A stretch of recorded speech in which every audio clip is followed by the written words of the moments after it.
get to the questions. We have Azar. Let's start with Azar, guys. So thank you for the Q&A session. I have a quick question regarding hiring processes. Sure. I got an interview with the hiring manager. Afterwards, 1 hour later, I noticed the position was reposted again on LinkedIn. From your experience, is that usually just part of keeping the pipeline open, or can it indicate something else? Just curious to better understand how it typically works. Okay.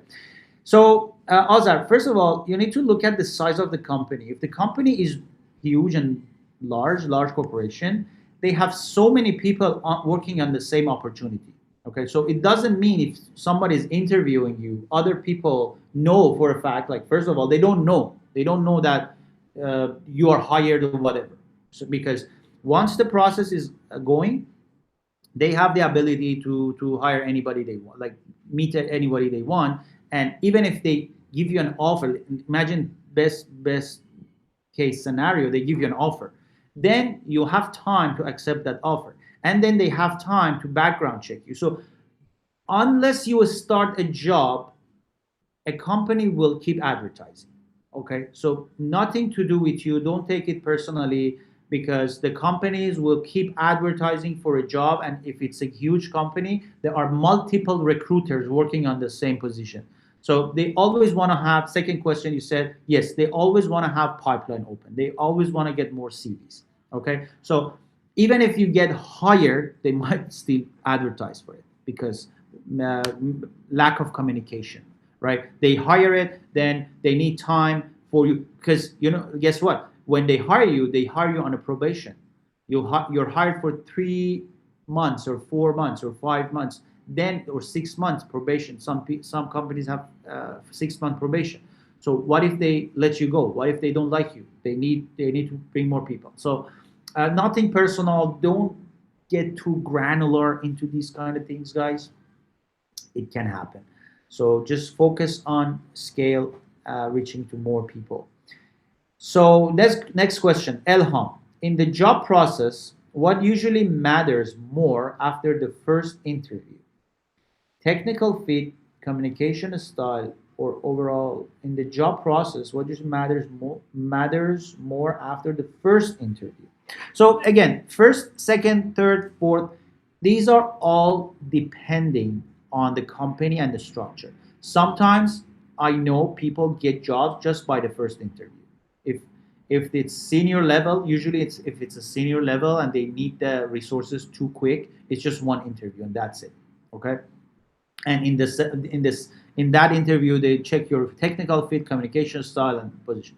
So what is the biggest mistake candidate makes between the first interview and the next stage? Again, it all depends on that company, because companies, like tech companies maybe have 6 rounds of interviews. Some other companies maybe have 3 rounds of interviews. So you never know until you start talking to recruiters. And this is exactly what people learn in Mastermind. In Mastermind, you learn HR.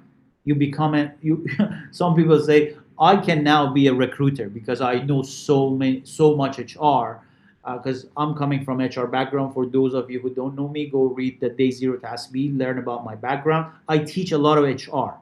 And once people learn HR, they can talk to recruiters in their own language. And once you start talking to people in their own language, guys, you essentially learn how to take secret. Like all these questions are the questions for recruiters for that company. These are specific company-specific question. And you can get these company-specific answers from company-specific recruiters. Okay, so good question.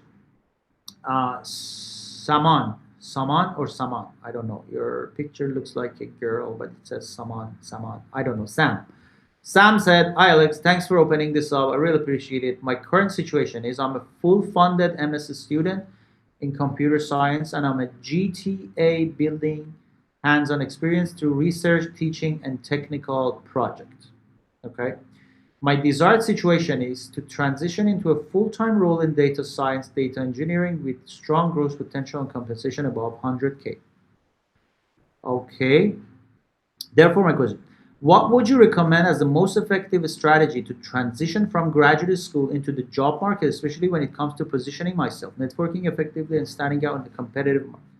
Okay, your question is too broad. What would you recommend as the most effective strategy? The strategy is you brand yourself and then you do like it's a very funny question because we have a whole program around it. It's not like nothing overnight. It's not a one sentence. You best thing I can tell you: go to Classroom, go to Members Win, and watch a Sepide interview. Sepide was exactly in your situation. She was a PhD graduate, and she wanted to go from academia into industry, and she has very interesting insight to share with you on how this community help her, because our community is not just giving you insiders, guys. Our community is giving you motivation, daily consistency, so you're on the track. You first of all, you learn HR, you learn secrets, you learn how to position, because your question is about how can we position ourselves. Yes, we have positioning.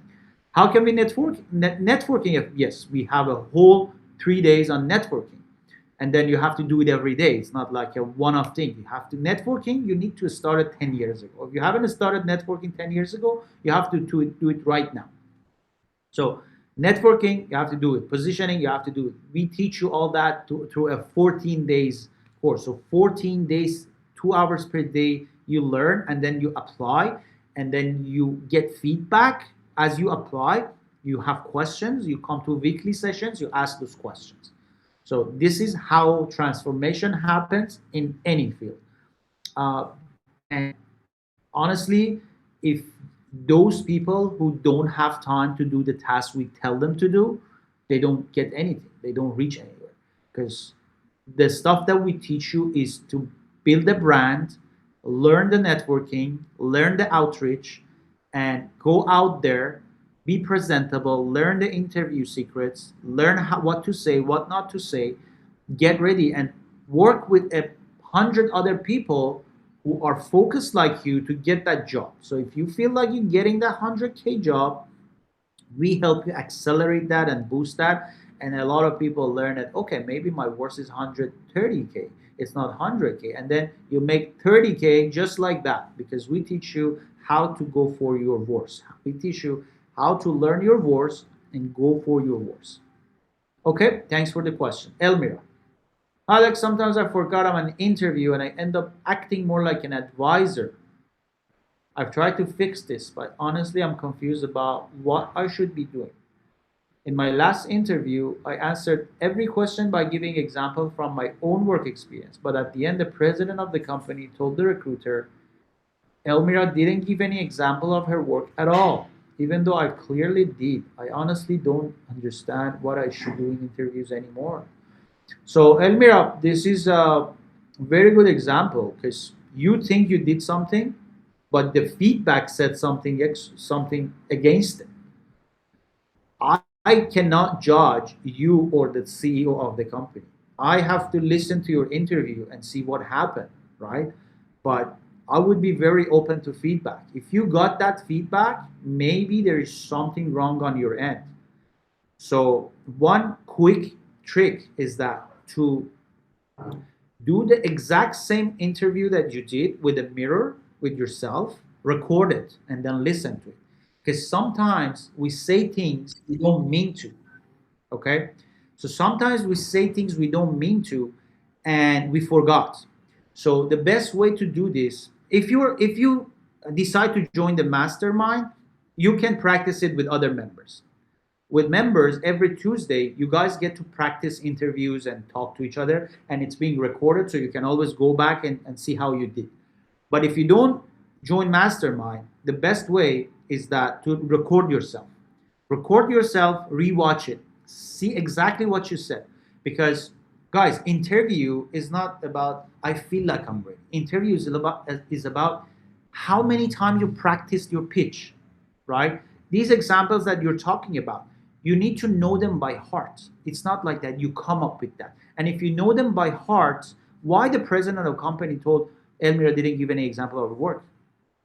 If you gave example of your work, maybe the delivery was wrong. maybe you gave the example, but the delivery was not good. Because I get that a lot from immigrants, guys. I don't know how many years you immigrated, but a lot of new immigrants, especially 1 to 3 years old, 3 years immigrant, they have difficulty delivering their message because their English is still from IELTS, from books. They don't know how to talk properly and how to deliver properly. They use like outdated word. They use this extravagant words that doesn't make sense anymore. So you have to work on these two. I don't know your situation, so I cannot judge it. But best thing is to record yourself. Okay, do that. Solar. My current situation is I'm hunting jobs. I'm job hunting. My previous experience was being postdoc for more than 2 years. My desire is to secure a job in supply chain analytics, business analytics roles. Therefore, my question is, I have two questions. When I send message on LinkedIn to people who have my desired roles, they usually do not respond. Yeah, that is normal. I'm not asking for the referral. I'm ask questions about the roles and the journey. They just visit my LinkedIn window. Yeah, so messaging is a whole topic. How we do message, like first of all, don't send long messages. I've talked about it a lot. Don't when you say long send long. Some people I've seen they send the resumes and give me feedback. Who the hell are you to for people to give you feedback? For put time, like people don't have time for strangers. You need to understand that. So I always teach in my courses. What do you give first? What is it that you give first? You have to give first, then ask. A lot of people just ask, and believe it or not, they receive hundreds of thousands of applications and messages like this every day. They don't have to respond to you. They have no obligation toward you. They don't know you. They don't like why they should answer you. So that's first thing. Then how to message. It's a course that we have. So in the CCM we talk about that. Also in the mastermind we have a whole day, like 2 days, about how to message, how to follow up. And you're not asking for referrals. That's bad. We teach you how to ask for referrals because that's very important. And this is a part of the objection that I was talking about, objection handling. And their roles and their money, they just visit. Yeah, that's it. They visit your LinkedIn with no response. Yes, they click on you. Even sometimes they don't even come to your profile. They just hover over. But yes, that's a good news because you see they're active on LinkedIn. But you need to work on your messaging, and you need to work on your follow up, and you need to work on how you create value before sending a message. This is exactly what we practice together in the mastermind, that we teach you how you need to create value for these people on LinkedIn. And it takes a while. You cannot just expect to find a person on the first go, send a message, and then get response. No, sometimes you need to build that relationship for a while until you send the message. Okay, because relationship, like for example, Solar good, right? You came to my session, I know you. If you message me on LinkedIn, do I have to answer you? No, I just saw you once. If I see you every week in my sessions, 3 weeks, and you ask good questions, and then you message me on LinkedIn, do I answer you? Likely yes, most likely yes, because then I have built a rapport with you, right, through your smart question. This is smart networking. On the search bar on the top of the community, put the smart networking. I have a lot of articles about that. Learn about a smart networking. So you guys need to learn a smart networking if you want to get more responses from people. But good question, thank you. Shima.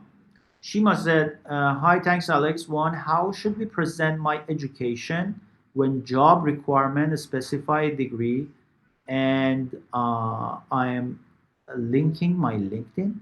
One, how should we present my education when job requirements specify a degree and I'm linking my LinkedIn? Two, what's the difference between internal and external recruiters and which should I prioritize contacting? So the first question, I don't quite understand. How should you present my education when job requirement is specific degree and I'm linking my LinkedIn? Uh, you have it on like you have your education on LinkedIn and resume. I don't get it. So depending on the job requirements, it's there, right? So I don't understand your question, but The second question I understand. What's the difference between internal and external recruiters? So internal recruiters are usually working with. Have you got mortgage? That are like, to make it simple for you, there are two type of mortgage. Mortgage that work in the bank, they're only getting mortgage from a bank, and mortgage who are working like they're independent mortgage, work with all banks. Okay, this is exactly the same. Some recruiters work, internal recruiters only work with one company, right? External recruiters work with so many companies. So usually, to your question, if you're a specialized person, external recruiters have more leverage for you because external recruiters work on a commission, and that commission is the usually first month of your salary. So when you work with them, they have more opportunities for you. But internal recruiters, they can only have opportunities in that firm for you. So which one working based on your skill set? If you are specialized, external can give you more opportunities. If you're not, then internal can get you easier to the specific company you're looking for. But I would just go for both of them. But in the external, this is another thing. In the external recruiting world, they are good and bad. So you have to filter them. You have to know, in the mastermind we teach you, you need to know which one is good, which one is bad, and that comes through smart questioning, which we teach you. But yeah, very important not to waste your time with a lot of new recruiters in the market because they just waste your time.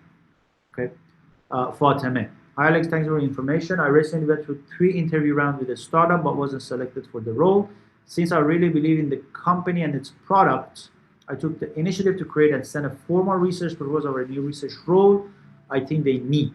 I shared it with the person who interviewed me, but I haven't received a response. So how should I follow? No, this way of thinking, guys. Unless you have an amazing research proposal that can change the entire course of that startup, then yes, you don't send it to the person who interviewed, you send it directly to the CEO. And if he put time, like they usually don't, if he put time and understand what you said, then you have a chance. But I wouldn't even waste time going after something that it's already there's so many opportunities out there. You don't need to waste your time on chasing something that is not real. Because guess what? Somebody who interviews is just a manager, right? And that manager, he doesn't look for a headache. He doesn't look for, okay, how can I get Fatemeh a proposal and take it to my CEO and get that? Who's going to do that? Why? Why should he spend time do that? They know that we are hiring for XYZ and they want XYZ. They don't want extra headache, okay? So don't waste your time. Yeah, man. Alex, I was laid off in September and I haven't been able to get even one interview since then. It has really affected my laid off in September. Okay, haven't been get one interview, even one. Okay, really affected myself. I've tried reaching out to people on LinkedIn, but hasn't worked so far. Yes, guys, very important. We tell you to reach out to people, but you need to learn how to reach out to people because, again, back to the story. If you have a wrong first impression, you kill that opportunity forever. Very important. Okay, I'll give you an example. Very simple example. In the dating world, if a guy, Navma is a woman, so I use the example of a guy. If a guy come to you and you hate him, okay, from the way he talks, he's never gonna have a chance to go on a second date, right? Done, over. This is exactly, it's even harder on LinkedIn because if you send the wrong message to the person, you can kill that opportunity forever. They're not give you a second chance. It's very fat chance that they give you a second chance, but slim chance. But yes, you need to be intentional on the networking because I don't know your strategy. You said I've tried to reach out to people on LinkedIn, but did you really have a strategy? Because all of my mastermind members are getting results, are getting 5 to 6 interviews per week because I give you a step-by-step strategy and a step-by-step actions that you need to do in order to unlock these doors. And especially in the CCM, we teach you how to unlock these doors. So how to find the right recruiters or hiring contract within a company is to understand. This is available to all of you. Go watch the HR Secrets and the classroom. There is a video, HR Secrets. In HR Secrets, I show you the organizational chart on how you should find recruiters or hiring contract. So that gives you a very good idea on where to start. Okay. But again, examples that I applied for roles for City of Toronto. First of all, you don't apply first and then find people. You find people, then apply, because that's the desperate way of doing this. It's too late. If you apply and now want to find the people, it's already too late. Okay, so you really need to learn the strategy behind things that we do and how to do it step by step. And guess what? If you have tried to reach out, everybody else is doing the same. Everybody else in the market, in the job market, are applying and going finding the people and messaging. Even if you find the right person to connect with and just send a message, nothing happens. Guess what? 1,000 other people are applying to CTL Toronto. Especially CTL Toronto, probably a few thousand of people apply every day. And those people like you, they go find the right person and message them. Guess what? That right person close the notification, delete the app, and don't even look at it. Right? Why? Why should they answer you? So these are the things you need to have a strategy. You need to learn the proper networking. And I understand if you haven't got an interview since September, you don't have a strategy. You don't have a proper networking. And I guess based on your level, you're level 1. You haven't watched any videos here, so it's totally normal that you do. But you can understand where you're going wrong by just watching free content. Go to Classroom, watch the 7 days free content that we have for you, especially the HR Secrets. That's actually 8 days. So we have 8 days of content. If you watch 8 days free, you definitely know your answers. Mina. Okay, too many questions. We have 8 more minutes to finish this call. Mina said, thank you so much. Thank you much. Where's my tongue?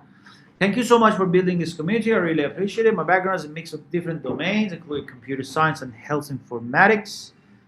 I'm currently finishing up my PhD in personal health informatics this summer with a focus on human AI interaction and human computer interaction. I've been finding it challenging. Where's my coffee, guys? I need some coffee. I've been finding it challenging to present a clear and cohesive story on LinkedIn, especially since I'm applying to roles across digital AI healthcare as well as UX and human AI interaction. I feel that this lack of focused narrative might be one of the main barriers. That's for sure. If you don't have a focused narrative, guys, you don't have a brand. And that's exactly what we tell you in all of our courses, that you need to pick one. You need to pick, and the way you pick it, it's based on the market demand. So you need to understand these things that you're telling me, what is the demand for them. Okay, so you go with the demand. I had another question. I've heard that some people suggest removing education and works from Iran when applying for jobs. Is that something you would recommend? You can remove the word Iran itself, but you don't have to remove the education work experience. Okay, I have talked about it. This is something I cannot talk about in public because it's very sensitive topic, but we do have topics around it in the mastermind, and we teach you how to do the workaround. Okay, but guess what? It was for before, right? Right now, I think Iran is on the news, and it's underdog. So a lot of Americans, especially my coworkers, they have empathy for Iran. Okay. First of all, nobody knows I'm Iranian. It's fun. It's funny because my name, I go with Alex, and they even if I have an accent, they think my accent is like European accent, so nobody understands. But my coworkers who know I'm Iranian, they feel like empathy toward me recently, and that's because of the war. Right? It's recent, so I don't think Iran will cause a lot of issues anymore, it might also open some doors for you. So yeah, drop it from your LinkedIn, but keep yourself as Iranian when you go to interviews. It might help. Depends on who you interview too, right? It depends of the nationality of other person. Like we talk a lot about this in Mastermind. I think these are the topics, especially in the interview secrets, identity shift. You need to understand cultures, like Indians, how to talk to Indians, Chinese, how to talk to Chinese, Americans, how to talk to Americans, Canadians, how to talk to Canadians. So you need to learn all those. There's no Canadian actually. We don't have any Canadians. Canadians are three generations and then not Canadian, right? The maximum Canadian. I know, like the only person I know who is 4 generations Canadian, and I was tracing his generation from him. He was telling me, I'm Canadian. Then 4 generations, and then he was France and came to Quebec from France. But yeah, you need to be very strategic on who you talk to. These are a lot of soft skills, guys. A lot of soft skills you need to learn. Mahdi, as we see many candidates using AI app to cheat during technical job interviews. What is it competing against candidates who use these tools? The first advice, you need to use those tools too. Like everybody use AI, you need to use AI. So when it comes to the interview, because your job is to get to the interviews, I always teach you that. Your job is to get to the interviews. Once you get to the interviews, then the interviewer will know if he can talk to his experience, AI generated experience, or not. If you can talk to you need to use AI for sure. Like we teach you ChatGPT for a reason. Because you cannot compete. You do that, but you learn how to speak to that. That's the only way. I gave an example. Last week, I was invited to a panel to interview two candidates. And they both used AI, and we all knew, like all the interviewers, we have 4 of us, we all knew that they're using AI. But what happened, one of them, he couldn't speak to the experience he talked about because he was asked. And that's how we know. Like, that's how we know. Okay, we all know everything is AI. That's totally normal. ATS doesn't care about AI, guys. Don't think that, oh, ATS gonna catch me. No, ATS doesn't care. It's AI. Everything's AI. But when it comes to real interviews, if you can talk to your experience, that's the whole differentiator. Okay, Shimo has a correction on her first question. Sorry for the confusing number one. Okay, for some job posting, there are specific education requirement. How should we handle this, especially when a role asks for a bachelor degree and we are sharing a LinkedIn profile? What's the best way to present our education, highlighting that we have a bachelor while also making it not overqualified? Yeah, so this overqualified thing is just BS. I don't buy it, and I've always said there's no overqualification.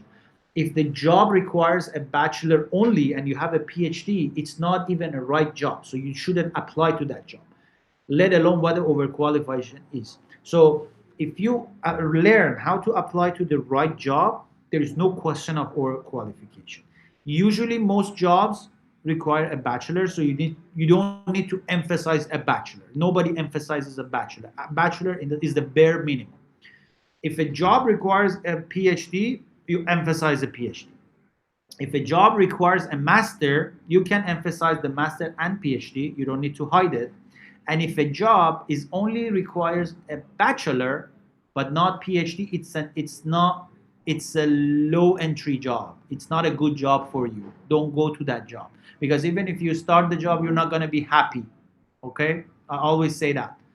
If you go to a bachelor job with a PhD, even if you get the job, first of all, they pay you low. So it's not worth it. It's not 100K for sure.